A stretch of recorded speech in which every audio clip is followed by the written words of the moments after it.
Rajkamal films international உலக நாயகன் கமலஹாசன் வழங்கும் சிவகார்த்திகேயன் நடிக்கும் அமரன் 31 அக்டோபர் தீபாவளி முதல் உலகமெங்கும். சென்னை சில்க்ஸ் ஆடி சேல் தூத்துக்குடியில் ஜூலை 12 முதல் கோலாகல ஆரம்பம். உங்க அப்பாவும் விட்டு சொத்தியா நாங்கள் கேட்குறோம் 10.5. இது எங்க நாடு, எங்க பூமி, எங்களால் வளர்ந்தது, எங்க மண்ணு. உனக்கு இங்க என்ன வேலை? உனக்கு இங்க என்ன வேலை? உனக்கு இங்க என்ன வேலை? உங்ககிட்ட போய் நான் 10.5 நான் கேட்கணுமா? எனக்கு அவமானமாக இருக்குது. உன்னை போய் கோட்டையில் நான் சந்திக்கணுமா? எனக்கு அவமானமாக இருக்குது. சாதிவாரி கணக்கெடுப்பு நடத்தணும்னு உங்ககிட்ட கேட்டால் நீ மத்திய அரசை காட்டுற. அதுக்கு எதுக்கு நீங்கள் முதலமைச்சர்? ஆக ஏதோ நடக்க போகுது, நடத்தி காட்ட போகிறோம். அண்டங்கிடுகிடுன்னு நடுங்க போகுது.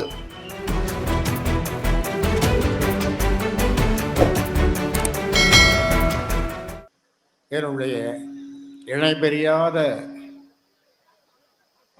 என்னோடு நான் வந்தால் மகிழ்ச்சி அடைகின்ற,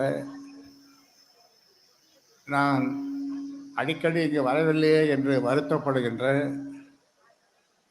வந்து போன போது மகிழ்ச்சியாக இருக்கின்ற யார் சொல்லுங்க பார்ப்போம். மரம் செடி கொடிகள் பூக்கள், மரம் செடி கொடிகள் பூக்கள்.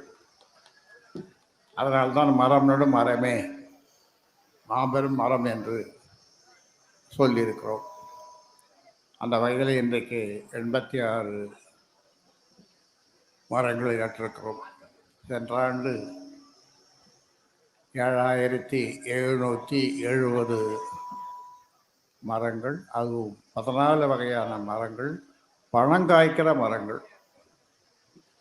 ஐயோ, இப்போ வந்திருக்கோம்னா என்ன நினைக்கிறீங்கன்னா, எங்களுக்கு ஒரு மரம் கொடுக்க கூடாதா? எங்களுக்கும் பணம் இல்லைன்னு இந்த ஊடக நண்பர்கள் கேட்குறாங்க. அது 15 வருஷத்துக்கு பிறகு தான் பழம் காய்க்கும், இப்போ காய்க்காது. அப்படிப்பட்ட மரங்களை நட்டிருக்கிறோம். அந்த வகையில் இங்கே பயிலுகின்ற மாணவ செல்வங்கள், நீங்கள் உங்கள் பெற்றோர்களுக்கு மட்டும் செல்வங்கள் அல்ல, இந்த நாட்டுக்கே நீங்கள் செல்வங்கள். இதில் பயிலுகின்ற நீங்கள் இது பயின்ற பிறகு வெளியிலே போகும்போது, நான் இந்த கல்விக் கோயிலே பயின்றேன், இவ்வளோ பெரும் பதவியிலே நான் இருக்கிறேன், உலகெங்கிலும் இந்த கல்வி கோயிலிலே பயின்றவர்கள் உலகெங்கிலும் பல்வேறு பணிகளிலே, சிறந்த பணிகளிலே இருக்கிறார்கள் என்று சொல்லுகின்ற அளவிற்கு மாணவ செல்வங்கள் நீங்கள் உயர வேண்டும் என்று இந்த நேரத்தில் உங்களுக்கு என்னுடைய வாழ்த்துக்களை தெரிவித்துக் கொள்கின்றேன். ஆக நிச்சயமாக நீங்கள் உயருவீர்கள். கேரள மாநிலத்திலே, பக்கத்தில் இருக்கிற கேரள மாநிலத்திலே ஈழவர்கள் என்ற ஒரு சாதி, ஈழவர் 20 அடி தூரத்திலே அவர்களை பார்த்தால் இன்னொரு முன்னேறிய சாதிக்காரர்கள் போய் குளித்து விடுவார்கள், தலைமொழி விடுவார்கள். அப்படிப்பட்ட மேல் சிலை போடக்கூடாத இந்த ஈழவர்கள் மேல் சிலை போடாமல் அதே நாராயணகுரு என்ற ஒருவர் தோன்றி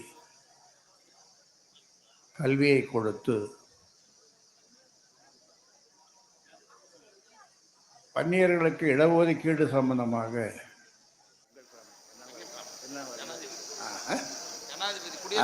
குடியரசுத் தலைவராக இருந்த ஜனாதிபதி இருந்த வெங்கட்ராமன் அவர்களை ராஜ்பவனிலே பார்த்து ஒரு கோரிக்கை மனு கொடுத்தோம். அப்பொழுது அவர் சொன்னார், எங்கள் ஜாதிக்காரங்க உத்தரப்பிரதேசத்தில் சமையல்காரர் ஆக்குறாங்க, குதிரை வண்டி ஓட்டுறாங்கன்னு அவர் ஜாதியை பற்றி சொன்னார். பக்கத்தில் இருக்கிற தீரன்கிட்ட சீண்டிட்டு, போகாத இடத்திற்கு நாம் வந்துட்டோம், சந்திக்கக்கூடாத ஒரு நபரை சந்திச்சிட்டோம், வாங்க போகலாம் அப்படின்ட்டு போய் அவர் இன்னொன்று சொன்னார். இந்த கேரளாவில் ஈழவாசன ஒரு ஜாதி, அவங்க டெல்லியில் மத்திய அரசில் எல்லா உயர் பதவிகளிலும் அவங்க தான் இருக்கிறாங்க. உலகம் பூரா அந்த ஏழை ஜாதி தான் பெரிய பெரிய உத்தியோகத்தில் இருக்காங்க பன்னாட்டு நிறுவனங்கள். அப்படின்னு உத்தரப்பிரதேசத்தில் வண்டி ஓட்டுறாங்க அல்லது சமையல் வேலை செய்கிறாங்க, ரிக்ஷா ஓட்டுறாங்கன்னு சொல்கிறது சரி. ஆனால் இன்னொரு ஜாதி கீழே அடித்தளத்தில் கிடந்த ஜாதி முன்னேறி படித்து முன்னேறி அவரோட இப்படியெல்லாம் வந்துட்டாங்கன்னு சொல்லி பொறாமப்பட்டு சொல்கிறார். அப்படிப்பட்ட ஒரு சாதி ஈழவாசு. அந்த சாதியிலிருந்து 4 முதலமைச்சர்கள் வந்திருக்காங்க. 4 முதலமைச்சர்கள். ஆனால் எங்கே நல்லா குடிங்கோ, குடிச்சிங்கன்னா உங்கள் ஜாதி முன்னேறிடும். எவ்வளவு நாளும் உற்பத்தி பண்ணுறோம் நாங்கள். பீர் வேணுமா, உஸ்கி வேணுமா, கிஸ்கி வேணுமா, ரம்மு வேணுமா, ஜிம்மு வேணுமா, அது வேணுமா, எல்லாம் நாங்கள் தாராளமாக உற்பத்தி பண்ணுறோம், குறையெல்லாமல் செய்கிறோம் அப்படின்னு இங்கே குடிக்க வைக்கிற இந்த மகானுபாவர்கள், அதிலிருந்து இந்த மக்களை மீட்க முடியாத என்று தவிக்கிற நான் இப்போ கவிஞர்கள் பேசும்பொழுது கூட 2-3 பேர் சொன்னார்கள், ஊமை ஜனங்க. முதல்வர் ஸ்டாலின் அவர்களை கோட்டையில் சந்தித்து 35 நிமிஷம் அவர்களுக்கு வகுப்பு எடுத்தேன். 10.5 சாதிவாரி கணக்கெடுப்பு பற்றி. அப்போ நான் சொன்னேன், தம்பி, இந்த ஊமை ஜனங்களுக்கு உங்களை விட்டால் யார் செய்வாங்க அப்படின்னு சொல்லி சொன்னேன். அப்படி தலையாட்டினார். ஆனால் இந்த ஊமை ஜனங்கள் இன்னும் ஒரு 2 மாதத்தில் பேச போகிறாங்க. ஊமை ஜனங்கள் பேச போகிறாங்க. எப்படி பேசுவாங்கன்னா, நாடே கிடுகிடுக்க, நாடே ஸ்தம்பிக்க. ஊமை ஜனங்களாக இருந்தவங்களுக்கு இவ்வளவு தைரியம், துணிச்சல் எப்படி வந்ததுன்னு மற்றவங்க பேச, ஆட்சியில் இருக்கிறவர்களுடைய அவர்களுடைய இது சாய, குடை சாய, கோலோச்சுவது போதுமடா சாமி என்று விட்டு ஓட இந்த ஊமை ஜனங்களுக்கு தைரியம் வர அவர்கள் பேச போகிறாங்க. இந்த நாடு பார்க்க போகுது. இந்த நாடு தாங்காது. ஏன்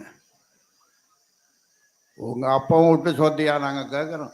10.5. இது எங்கள் நாடு, எங்கள் பூமி, எங்களால் வளர்ந்தது, எங்கள் மண்ணு. உனக்கு இங்கே என்ன வேலை? உனக்கு இங்கே என்ன வேலை? உனக்கு இங்கே என்ன வேலை? உங்ககிட்ட போய் நான் 10.5 நாய் கேட்கணுமா? எனக்கு அவமானமாக இருக்குது. உன்னை போய் கோட்டையில் நான் சந்திக்கணுமா? எனக்கு அவமானமாக இருக்குது.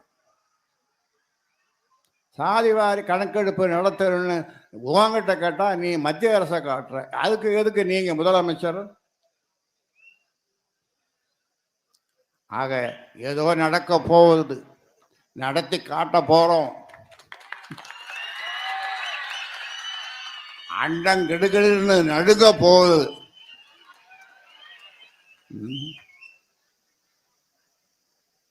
ஆக குழந்தைகளே, பிள்ளைகளே, நீங்கள் நல்லா படிங்க.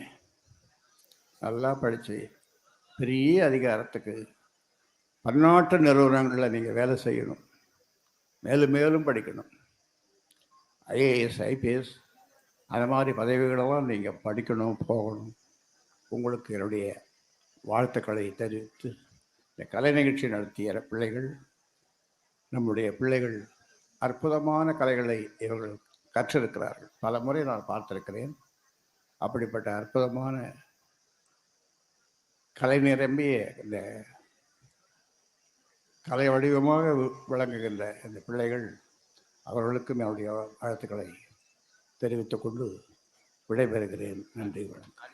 ராஜ்கமல் பிலிம்ஸ் இன்டர்நேஷனல் உலகநாயகன் கமலஹாசன் வழங்கும் சிவகார்த்திகேயன் நடிக்கும் அமரன் 31 அக்டோபர் தீபாவளி முதல் உலகமெங்கும். தி சென்னை சில்க்ஸ் ஆடி சேல் தூத்துக்குடியில் ஜூலை 12 முதல் கோலாகல ஆரம்பம்.